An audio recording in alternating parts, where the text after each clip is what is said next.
¿Qué tal? Muy buenas tardes. Sean bienvenidos y bienvenidas a Punto y Coma. Yo soy Jesús Guerra, el director del espacio, y me complace mucho que nos acompañen de nuevo el día de hoy para otra plática en el ciclo de pláticas de ciencia y su saber organizado por nuestros amigos del proyecto Prometheus.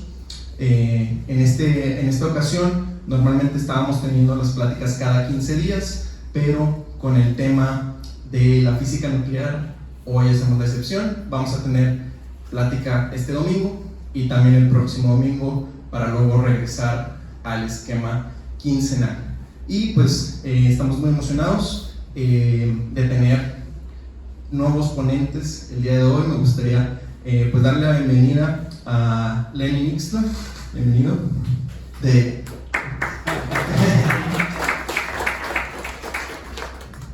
y al doctor Julio César Estrada, bienvenido. Y como siempre, pues ya nuestro amigo, colaborador y moderador, Daniel Villarreal, bienvenido.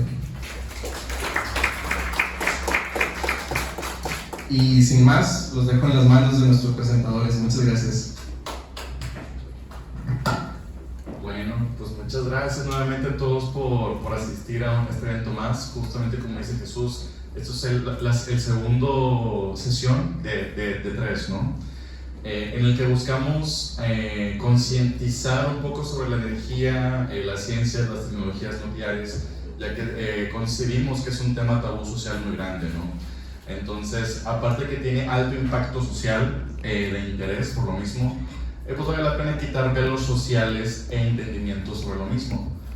Este trabajo, lamentablemente, o bueno, actualmente le corresponde a los divulgadores científicos o promotores científicos, pero también debe estar en comunicación con los mismos científicos y gente profesional que trabaja en esa área para que la información divulgada sea la más exacta posible y sin tanta cuestión noticiosa o periodística que puede inferir en el entendimiento más o menos correcto de lo que queremos enseñar, ¿no? Entonces, el domingo pasado estuvo aquí presente el doctor Vicente Báez, que actualmente nos acompaña, gracias por venir, y nos explicó lo que era la radiación. Él es un especialista en física de partículas y también del estudio del modelo estándar, y tuvimos una plática muy agradable que fue la cuestión introductoria a esto. Después, esta plática, ¿no? Cómo la física nuclear y su ciencia puede ayudar y está al servicio de la salud pública. Y dejando de un lado ya la cuestión un poquito, digamos, mediática, que la película Oppenheimer, ¿no? Que puede causar de que tiene un fin bélico el uso de la ciencia misma. Entonces, pues aquí nos acompaña, como comentó Jesús, Lenin Ixtla. Él es físico, aquí de la Facultad Autónoma de Nuevo León, y creo que te graduaste la maestría en ciencias, ¿no? De ahí mismo, excelente. Y actualmente creo que es el único persona que conozco hasta haber conocido a Julio, que trabaja en el ámbito de la seguridad radiológica, ¿no? Y obviamente en función de eso que ahora también Julio trabaja y es docente e investigador ahí en la Facultad de Físico-Matemáticas, pues bueno, entramos en contacto en función de un alumno de él que está haciendo una investigación para presentar en el Congreso Nacional de Física. Y bueno, él trabaja directamente igual como físico médico en diferentes hospitales. Él es doctor en esa área, creo que por la Universidad de Granada en España. Entonces aquí nos acompaña. Esperemos que nuestros conferencistas puedan resolver sus dudas que tengan sobre el área. Y bueno, ya saben cómo va a ser el tema. Yo voy a generar una serie de preguntas para nuestros ponentes. Ellos van a responder y ustedes en cualquier momento pueden levantar la mano y generar una pregunta y no quedarse con la duda hasta el final de la sesión, por favor. Habiendo hablado de eso, pues nuevamente gracias a Punto y Coma, al espacio, excelente espacio, y gracias a ustedes nuevamente por asistir. Lo hacemos para ustedes. Entonces, empezando por lo más sencillo, ¿no? Pudiera cada uno, si quieren brevemente o extenderse un poquito más, de cuál es su trabajo actual respecto al área de protección radiológica, lo que hayan hecho, o la física médica como tal. Bueno, primero que nada, gracias Dani por la invitación y al espacio por tenernos aquí presentes, y creo que es un gran trabajo el que está haciendo Dani, porque son temas que normalmente no se le da mucha plática. Ahorita lo que hago yo es trabajar en la Subsecretaría de Regulación y Fomento Sanitario. Es una parte de la Secretaría de Salud regulada por COFEPRIS. Empecé ahí hace ya 9 años y mi trabajo inició lo que es la protección y seguridad radiológica. Necesitaban un físico para los temas de radiación ionizante. Ahorita me estoy dando cuenta que están hablando de energía nuclear, que también es una radiación ionizante, pero mi enfoque es más a la generada por rayos X. Entonces, pero no van muy diferente del ambiente de la seguridad radiológica.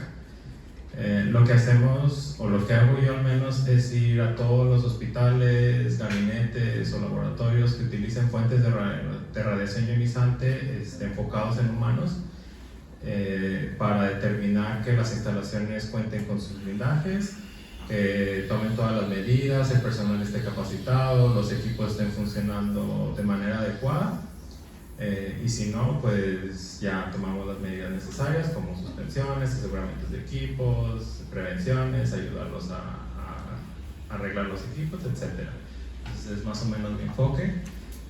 Nos enfocamos aquí en Monterrey, pero la COFEPRIS abarca todo el estado, todo México, y protege lo que es radiación ionizante y radiación nuclear.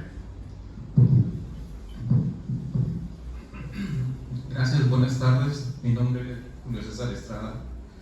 También soy egresado de la Facultad de Físico-Matemáticas y tengo algunos estudios en el área de bioingeniería y física médica.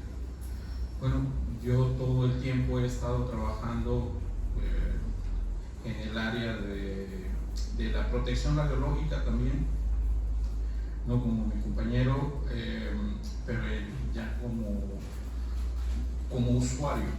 Ellos hacen auditorías, sobre todo a los departamentos de rayos X que manejan radiación ionizante de uso clínico, pero en el área de diagnóstico.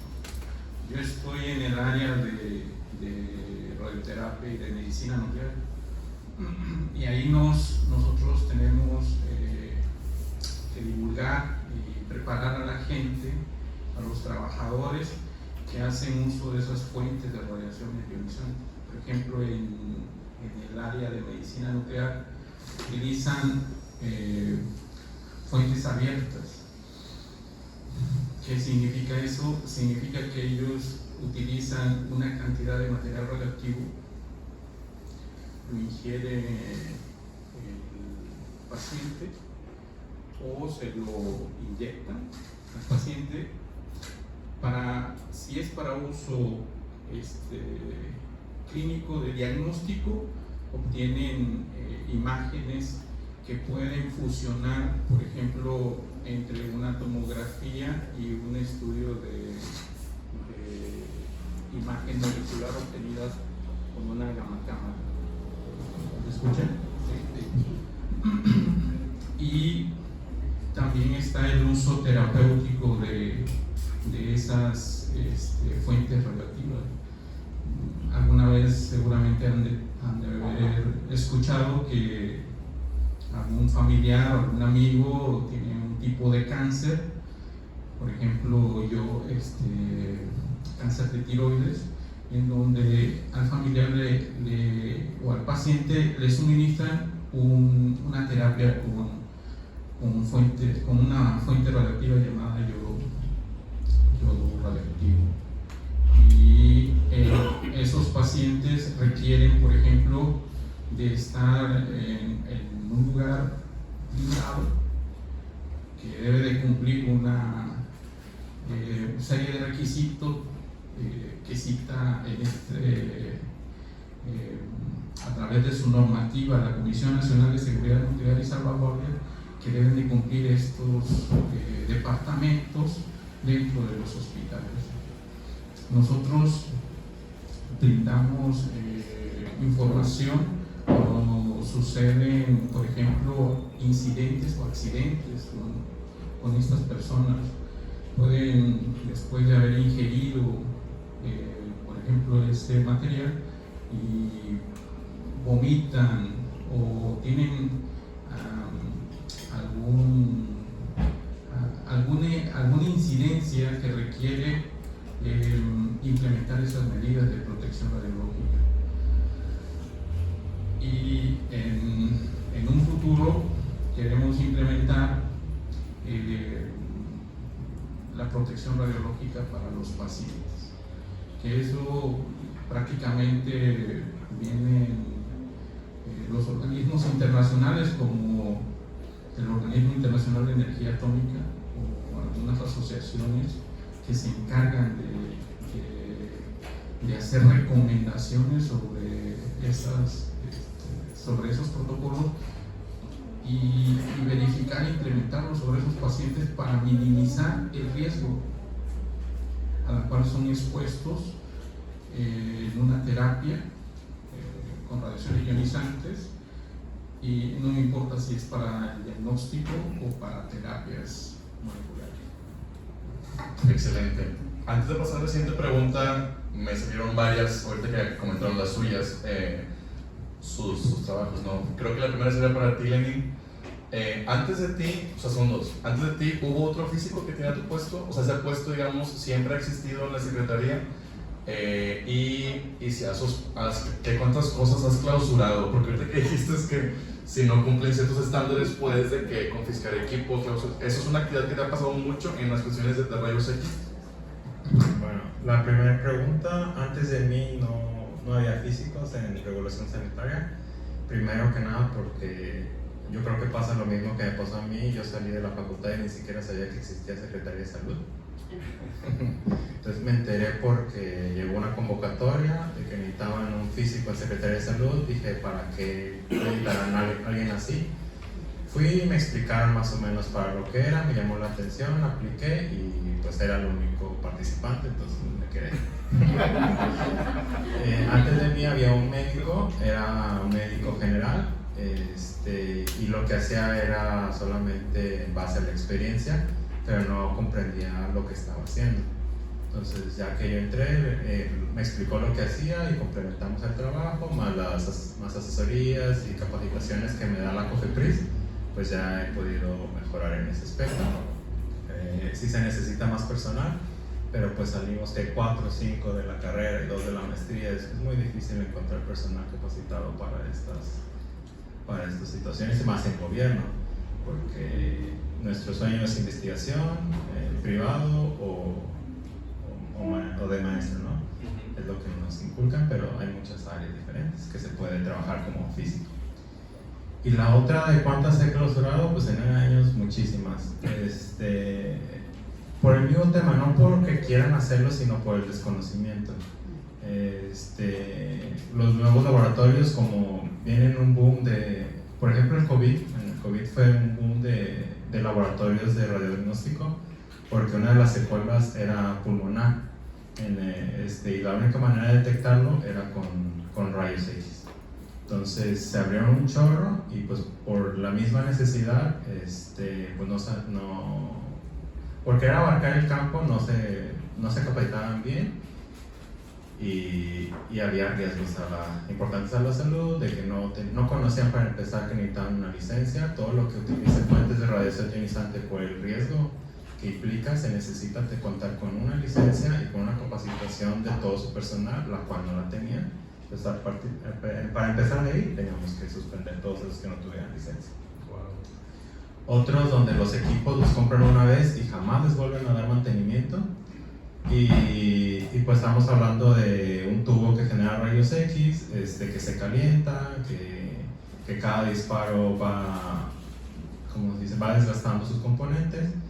Se le necesita dar un mantenimiento continuo de cada 6 meses a un año, dependiendo del uso, y pues en 3 años no le habían dado ningún mantenimiento. Entonces pues igual, para compensar la falta de mantenimiento, iban aumentando la dosis que tenía que recibir el paciente para que pudiera obtener una imagen adecuada. Entonces sí, pero les digo, más que maldad es el desconocimiento, porque muchos de cuando voy y les suspendo, casi ninguno se pone en un modo agresivo, más bien les explico el porqué es de la suspensión, porque es el riesgo, y más de la defensiva se pone como que no sabía, gracias, porque pues, es un riesgo realmente, más que para el paciente, para el personal, porque son los que están uno y otro tras otro disparo. ¿Bien? Claro, por favor. Sí, gracias. Tengo entendido que inicialmente suspensión no quiere decir que se clausure el servicio, sino que cuando ya comprueben que cumplieron con el requisito, pueden poner en funcionamiento el equipo.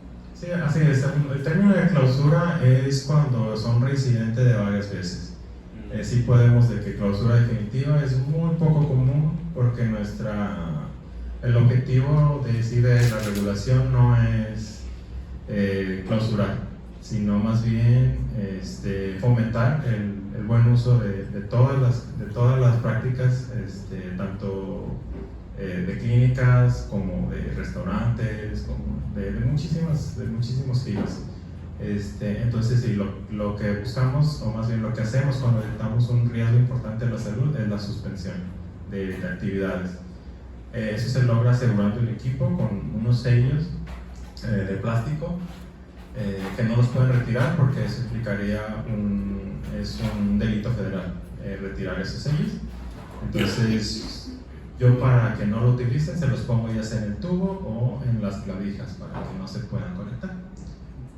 Una vez que nos demuestran que se corrigieron las anomalías, que ya no hay riesgo, voy y reviso que sea cierto, y si es cierto, retiramos los sellos y adelante, porque pues nos interesa más que esos lugares, por ejemplo de radiodiagnóstico, pues estén en condiciones adecuadas para que puedan brindar el servicio. Gracias. Sí, empezamos por aquí y luego estamos allá atrás. Dijiste restaurantes. ¿Eso dijiste o entendí mal? No, sí dije restaurantes. Es que la regulación sanitaria a mí me sorprendió todo lo que abarca. No sé si conocen lo que es el término CIAN, que son algo que se les da a cada uno de los establecimientos por parte de un catálogo de industrias. Por ejemplo, aquí la cafetería, no sé si lo tenga, ahorita no me importa, pero si no la podemos ayudar. Un aviso de funcionamiento de comedor o de cafetería, ¿sí? De restaurante, donde a nosotros nos dice de que va a funcionar como un restaurante y quién es su responsable, y ya. No, nada es lo que nos interesa, y saber que cuentan con su adecuado uso de buenas prácticas de higiene, de que los alimentos estén bien etiquetados, fechas de caducidad, refrigerados, ¿sabes?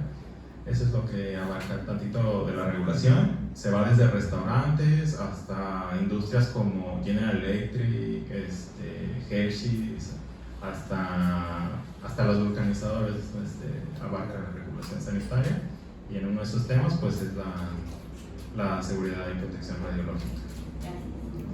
Vaya, por favor, atrás. Ahora, de la capacitación que mencionaste, ¿tú puedes como físico extraer qué tipo de algunos tópicos de esa capacitación que recibiste? ¿Qué tópicos podrían, por ejemplo, en la carrera de física, en alguna materia como física, contenerse o que pudiese generar una materia para que así todo físico que sale de la carrera, pues claro, como mencionaste, no hay muchos físicos que se dedican en tu puesto, que pudiesen irse por allá, pero habiendo usado una materia que algunos puntos específicos de tu capacitación. Bueno, pues la más básica, principios de la radiación. Esa es una de las materias que me hubiera gustado haber conocido. Digo, ya tenía, pues como físicos tenemos cierta idea de lo que son las radiaciones, pero no realmente cómo medirlas, cómo protegerse, cómo trabajarlas, o lo que implica en un lugar trabajar con esas fuentes de radiación. Por ejemplo, me acuerdo que en la maestría usábamos un equipo de rayos X para determinar picos y saber si era el material o no, pero pues solo era una caja. No sabemos si está blindada, si necesitamos usar dosímetros, no sé. Entonces una de esas materias podría ser, porque pues como alumnos se utilizan muchas fuentes de radiación para determinar muchas cosas. Entonces sería bueno ese tipo de materia como principio de radiación y ahí, por ejemplo, en estas capacitaciones te enseñan desde cuando Röntgen la descubre a cómo se ha ido trabajando durante varios años, por ejemplo, pues con Curie, que pues traía sus materiales en la bata y eso hizo que le diera, que se enfermara toda, hasta algo bien curioso, que se hacían radiografías en la calle como si te tomaran fotografías. Eran unos aparatos donde ponías tu pie y te tomaban una radiografía para que te la llevaras a tu casa. Entonces, y se hacían así como si fueran llaveritos, como se tomaban. Entonces, esas podrían ser los inicios de esa materia para nosotros, para las futuras generaciones se den cuenta más o menos de que existen. Y de ahí ya podrían enfocarse más a seguridad radiológica, donde ven principios de barrera, de tiempo, de distancia, porque cálculo de blindajes es todo un mundo, tasa de dosis efectivas, dosis absorbida, todo eso pues es un mundo que habrá que estudiarse, pero como inicios y principios de la radiación. Igual cabe recalcar que julio es justamente la materia que va a dar el siguiente semestre en la facultad. La primera vez que se da en la historia de la facultad física médica, pero ya la facultad ya pasó creo que el medio siglo y hasta ahorita la facultad de física matemáticas ya va a tener por fin la materia.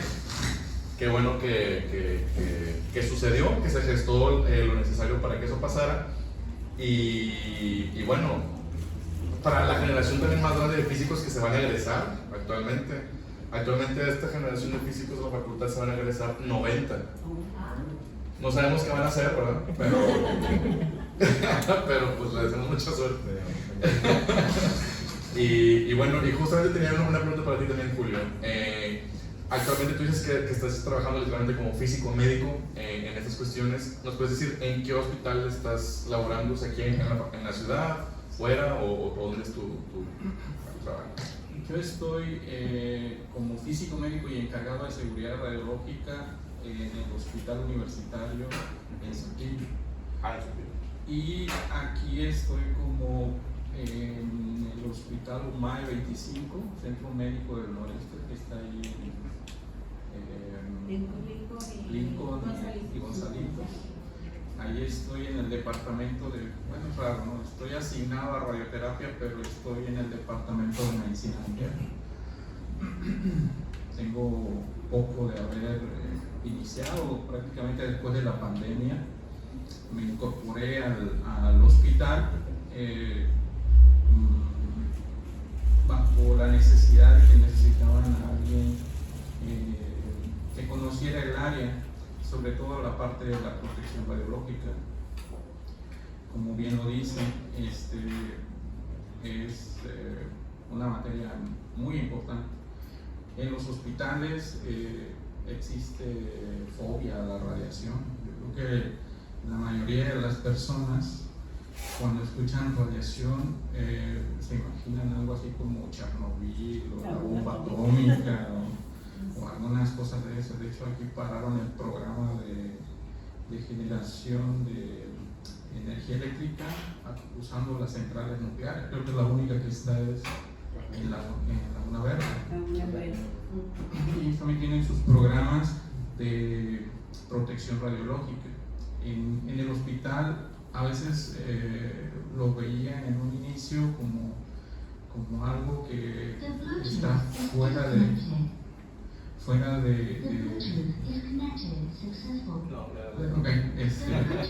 de contexto, porque nos decían, nos pedían que hiciéramos como una especie de divulgación abierto a todos los trabajadores sobre la protección radiológica y la radiación. Y es impresionante porque en los hospitales hay una gama impresionante de profesionales y de trabajadores. Algunos tienen una currícula de máximo preparatoria o secundaria, por ejemplo los que trabajan de intendencia, ¿no? Y los que andan en labores de mantenimiento, y en el proceso hay una logística en el cual, por ejemplo, en el área esa de medicina nuclear, todos los desechos deben de ser almacenados y deben de ser gestionados como lo marca la normativa a través de la Comisión Nacional de Seguridad Nuclear. Hay que hacer cumplimiento. Y ellos simplemente cuando escuchan radiación se ponen muy nerviosos. Me tocó en una de las ocasiones ver a una persona que tenía que hacer la limpieza dentro de la sala de gammagrafía. Y antes, pues me tocó verla, y antes de entrar la señora, con todo respeto, se estaba persignando. Yo me pude dar cuenta del grado de estrés que tenía la persona, y entonces allí fue cuando me cae el 20 de la importancia que debe de tener la educación en el hospital, sobre todo en la protección radiológica. Y aún así, con los rotativos que tienen, suceden muchísimos incidentes, ¿no? Claro. Lo primero, por ejemplo, que tocaste el tema de que se va a inaugurar, cuando se va a dar por primera vez esa asignatura de física médica en la currícula de la carrera de física, lo primero que hay que es, después de 20 y tantos años, es la protección radiológica. A las personas, sobre todo cuando van a trabajar en áreas en donde hay radiación ionizante, es necesario que sepan protegerse a sí mismos para que puedan proteger a las personas. Hay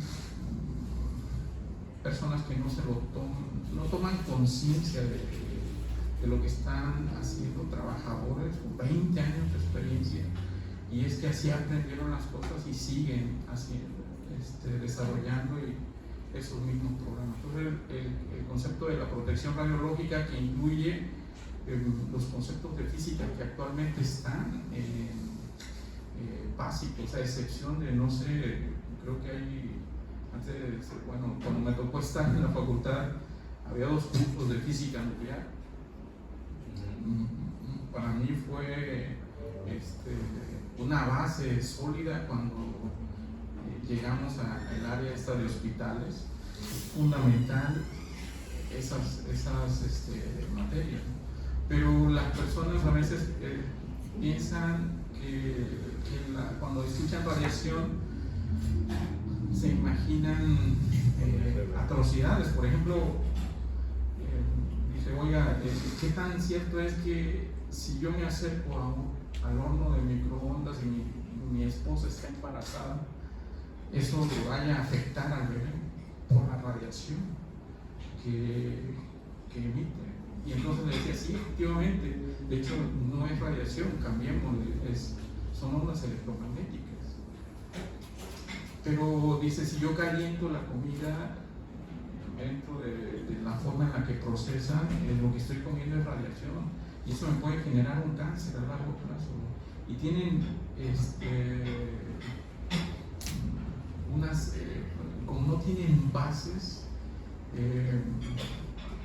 el sentido común a veces les traiciona en ese aspecto cuando tienen que aplicar. Entonces la protección radiológica juega un papel importantísimo dentro del quehacer diario del personal ocupacionalmente expuesto.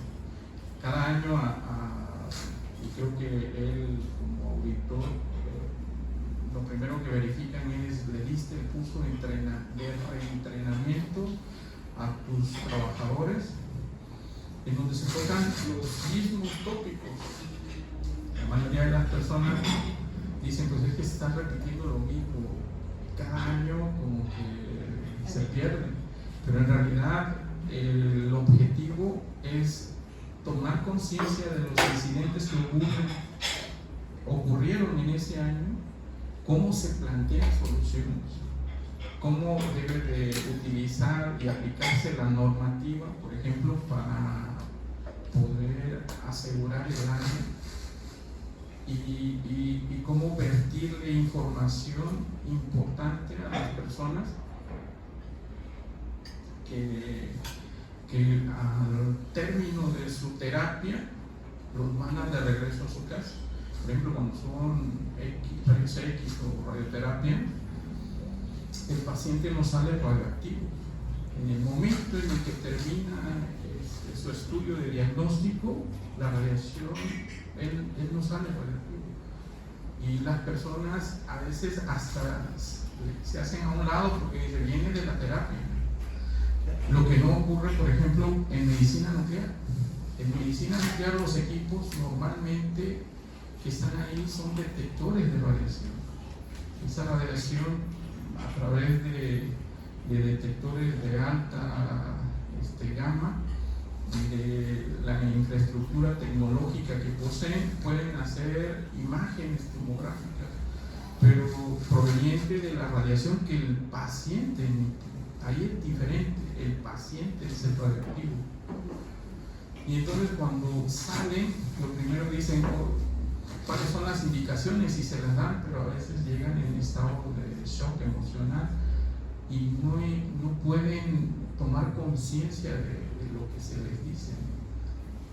Y sobre todo cuando son terapias de alta gama.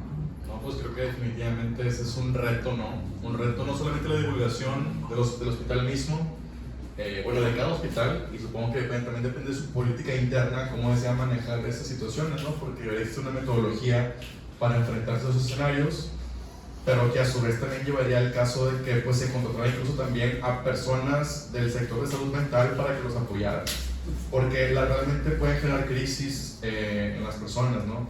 Y sí, o sea, el miedo a lo nuclear es tan grande pues que quitan la palabra nuclear de ciertos exámenes que son radiológicos, ¿no? Entonces, justo eso me lleva, bueno, cabe recalcar que ahorita Lenin dijo algo bien importante, nomás como para cerrar ese tema y dejarlo como claro.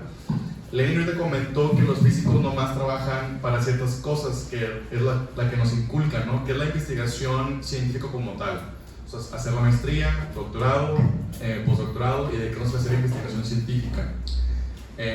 La nueva rama que está saliendo mucho pues es hacer investigación pero para empresas en un departamento de investigación privado, una en la que siempre han trabajado como que sin querer queriendo los físicos es en programación.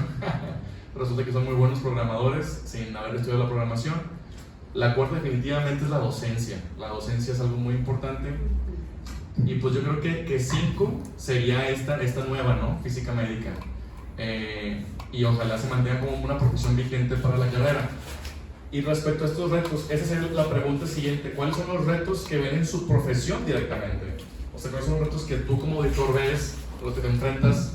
Bueno, ahorita Julio ya nos acaba de expresar ahorita cuáles son sus retos, pero no solamente de su profesión, sino que pudieran ver dentro de la misma rama de la ciencia de la física médica, cuáles son esos retos, como que cuál es un poquito el status quo, ¿no? de eso. Bueno, la tecnología siempre va evolucionando y pienso que lo que me ha tocado ver en 20 y tantos años de trabajar en el área de física médica es que la tecnología rebasó la forma en la que los médicos pueden tomar conciencia de lo que están viendo ahí. Ahora vienen nuevas tecnologías aplicadas a eso mismo, como la inteligencia artificial. En el 2008 nosotros, trabajé con un grupo en España que tenían una base de datos impresionante de enfermos de Alzheimer. No tiene nada que ver con la radiación ionizante, pero tenían muchísimos estudios y cada uno contaba con su diagnóstico. Entonces hicieron una parametrización de todos esos pacientes para tratar de tener datos estadísticos sobre la degradación de esas enfermedades. Y es impresionante. Lo que me tocó hacer ahí es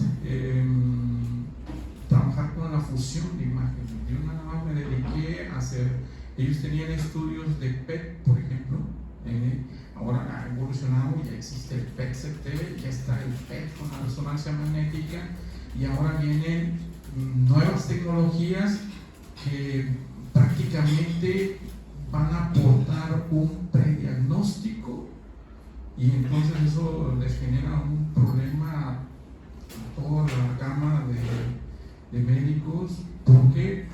Porque eso implica que esos procesos van a ser automatizados, y entonces el recurso humano a lo mejor ya no es tan necesario. Sí. Quería hacer un breve comentario al respecto. Y es que en el sistema educativo actual observo yo deficiencias informativas sobre el mundo en que vivimos. Cuando dice sistema educativo se refiere a qué nivel académico. Concretamente me refiero a que vivimos en un mundo de radiaciones. Okay. Por donde quiera hay radiaciones. Y las radiaciones en general se clasifican en dos tipos: las ionizantes y las no ionizantes. ¿Y qué efectos tienen ambas sobre el cuerpo, sobre los seres vivos, sobre las plantas, etcétera, sobre la naturaleza? Y la información básica de eso se puede proporcionar en un sistema educativo desde que se muestre en los cursos básicos la historia del descubrimiento de la estructura de las cosas, desde que se empiece a enseñar correctamente qué son los átomos, cómo salieron hace 200 y pico de años, ¿verdad? Y luego cómo se descubrieron los componentes internos de los átomos, y paralelo a eso, cómo se desarrolló la teoría electromagnética que permite que haya radiaciones por todos lados, unas ionizantes y otras no. Y miren, lo menciono como parte de falta cultura en esta dirección, aún en las áreas médicas. Lo que estoy escuchando es correcto. Hace falta difundir mejor estos conocimientos. Miren, ¿cuántas veces no va uno con el dentista? El caso típico: me duele aquí. Correcto, vamos a ver, ya te revisen. Y dicen, hay que tomar una radiografía, por lo que sea, aquí. Y otra acá, y otra acá. De repente te toman 4. Y bueno, dice uno, bueno, pues tómenlas. Como no se siente nada, échele. Lo curioso es esto: la persona que toma las radiografías ahí está también. ¿Y cuánta de la radiación del aparato pasa del paciente al entorno y cómo pasa? Y esos estudios se tienen que volver a hacer cada vez que surjan los nuevos equipos. Y se debe dar la cultura de la protección radiológica que correctamente mencionan a todos los niveles educativos, a todos, desde las áreas básicas y en todas las áreas del conocimiento, no nada más en física, médica, matemáticas, nuclear, pues no, lo deben de saber todo mundo, porque la radiación es parte de nuestra existencia. Miren ustedes un estudio que no se ha hecho. A ver. Hace años, ¿cuántas radiodifusoras o aparatos de radiación electromagnética había hace 50 años, por decir una cantidad? Pónganle 1000, por decir una. ¿sí? Y hoy en día, si les digo que hay 1,000 millones, me quedo corto. Todos los que traen celulares, como un servidor, y los que por aquí por allá, estos aparatos funcionan con radiación del tipo aparentemente no ionizante. Sin embargo, hay pantallas que emiten luz, como las pantallas de televisión, todo eso, que las pantallas antiguas emitían luz ionizante. De eso se hicieron serios estudios, y de estos, ¿verdad? Entonces, ¿qué falta? Mucha cultura sobre esto. Quiero felicitar a los organizadores por este tipo de eventos, que es el primero que escucho yo en aproximadamente 30 o 40 años. ¿Por qué razón? Porque los otros son para círculos muy pequeños. Claro. Nunca se llegaron a una librería, por Dios, ¿verdad? Eso era ya extraordinario. Entonces, esto debe fomentarse. Y les quiero decir que escuché que la próxima semana continúa esto. Sí, no particularmente este tema, pero sí sobre estudios nucleares, y buscaremos traer... Les hablamos, con todo gusto vengo. Muy bien, De aquí lo esperamos. estudios nucleares me interesa, conozco al compañero Perfecto. y saben de qué estamos hablando. Maravilloso. Porque la cuestión nuclear es muy delicada en el sentido de que hay muchos fantasmas alrededor. Sí, yo creo que Empezando por las películas de que la radiación, las bombas y todo eso, Claro. sí es cierto que fue algo por ahí, y que las fuentes actuales de energía nucleoeléctrica son o no son confiables. Por ejemplo, lo de Laguna Verde, Veracruz, ¿cuánta electricidad produce y con qué seguridad? Y produce tantas como todas las hidroeléctricas de México, por ejemplo. ¿Y qué pasa si se acaba? no, Y claro. cosas así. Y lo que pasa es esto, que hasta desde el punto de vista político hay partidos enteros que se oponen al desarrollo de la energía nuclear pacífica. Totalmente. Entonces, esto tiene que traer como consecuencia una culturización. Es mi propuesta. Claro, y yo creo que lo que usted describe es como que el sueño, porque nosotros como físicos, pues esos estigmas sociales que ha generado películas, noticias, una mala divulgación también, pues es un deterioro social que hemos generado por no estar presentes. Y eso pasa con casi cualquier profesión de conocimiento técnico profundo.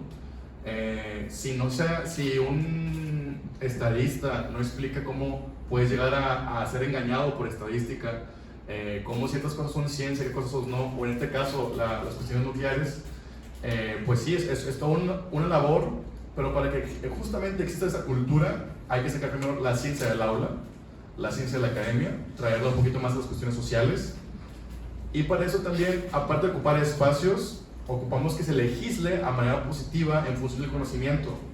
Entonces, las personas más adecuadas en ese caso, pues no les tampoco, siendo honesto, no les interesa mucho la política a los científicos, que es algo que digamos, carece, ¿no? Porque son gente muy pasiva, me atrevo a decirlo. Está brindada de manera natural, ¿no? Por parte del Estado, ¿no?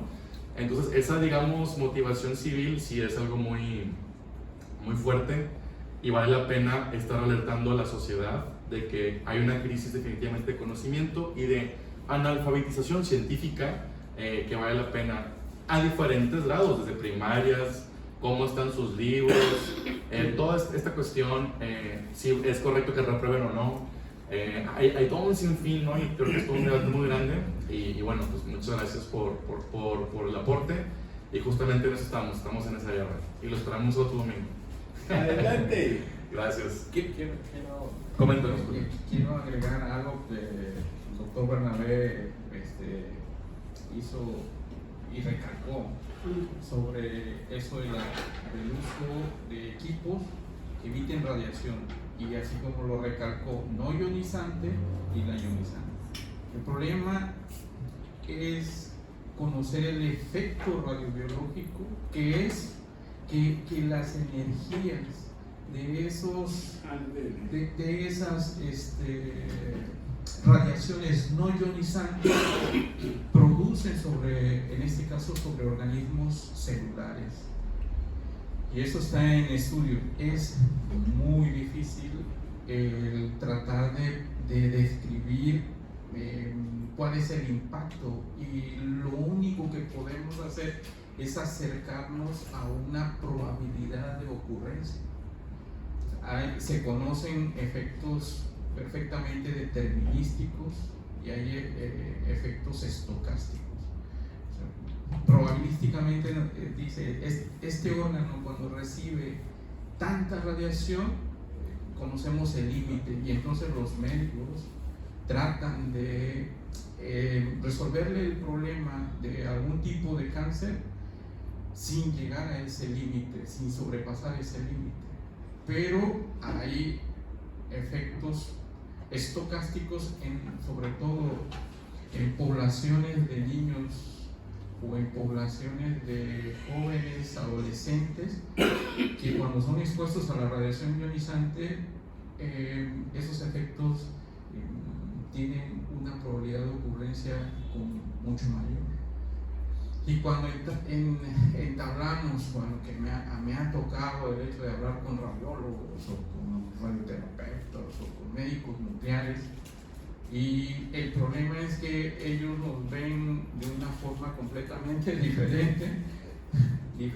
Hay que ganarse la confianza del médico y que vean al físico, porque no me gusta utilizar tanto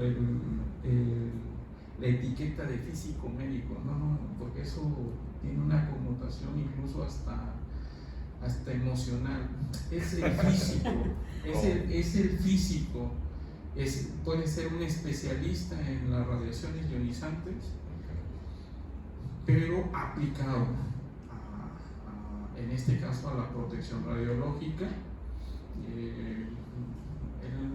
El doctor hizo un énfasis, algún comentario sobre las radiografías dentales, y hablando con ellos dicen, la mayoría de los médicos dicen, es que no es necesario hacer una protección radiológica para los pacientes. Y yo le digo, no, y al mundo médico encima, porque les digo, ellos tienen que tener una cartilla de las exposiciones a las que fueron hechas, y es importante advertirle, decirle a la población, sobre todo a los padres que no son conocedores del tema, el riesgo que podría tener un niño, el riesgo que una mujer embarazada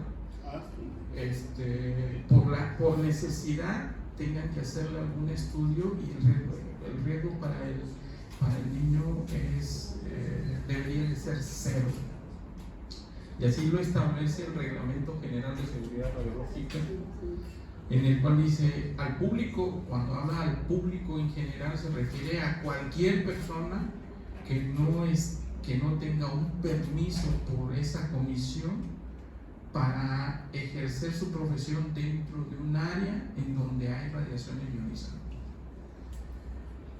Y eso recalca, es muy determinante para establecerlo.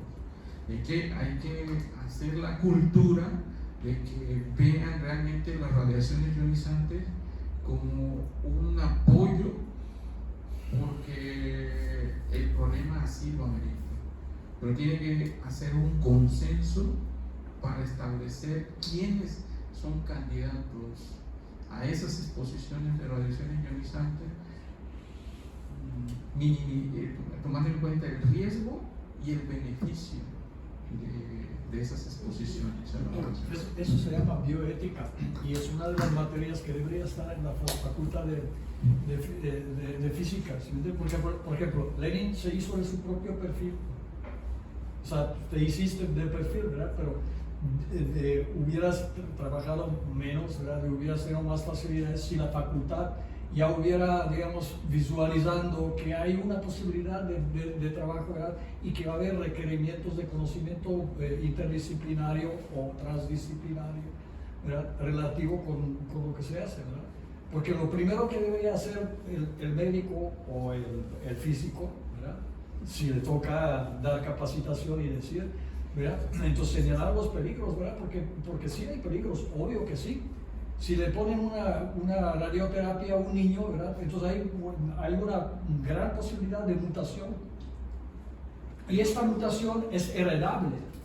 Quiere decir, si este niño sobrevive la radioterapia, va a vivir unos 20 años más. Pero puede desarrollar. Y en esos 20 años va a desarrollar un cáncer secundario al cual la radioterapia ya va a funcionar. Pues simplemente van a hacer una cirugía o van a hacer una quimio, ¿verdad? Pero va a desarrollar, digamos, va a estar en edad de reproducción. ¿Sí me explico? O sea, llega a la adolescencia y dice, embaraza a una mujer. O se embaraza ella, ¿verdad? Si es mujer o hombre, ¿verdad? Y entonces la posibilidad de que esta mutación se transmite a la siguiente generación es cercana al 70%. ¿Verdad? Y eso se llama bioética, eso deberían decir, ¿verdad? Porque la mayoría de los accidentes nucleares, curiosamente, no suceden en la área de la energía eléctrica. O sea, la radiación ahí, la irradiación de las personas representa algo así como 0.004, 3 ceros y 4, ¿verdad? Comparado con 20% de los accidentes que suceden en la área médica. O sea, la área médica es donde más accidentes de radiación ionizante suceden en el mundo. Entonces se ha calculado que son como 4.000 millones de imagenologías, digamos, basadas en la ionizante, la radiación ionizante, ¿verdad? Y que eso, haz de cuenta, va en aumento. Los que producen energía eléctrica son segurísimos, reciben 20 milisieverts, ¿verdad? Al año, no es nada. Comparado con un técnico de rayos X descompuesto, ¿verdad? que le sube la dosis para que salgan, o lo miden, ¿verdad? Ve uno más gordito, ¿verdad? Entonces dice, no, pues le voy a subir la dosis para que salga la imagen, ¿verdad? Pero ¿cuál es el criterio? ¿Qué es lo que sucede en México en relación a España? Pues tú estuviste ahí, ya sabes, ¿verdad? Que hay una gran diferencia. Aquí el paciente recibe algo en su cuerpo, ¿verdad? O si le ponen una cápsula, ¿verdad? Es peor, ¿verdad?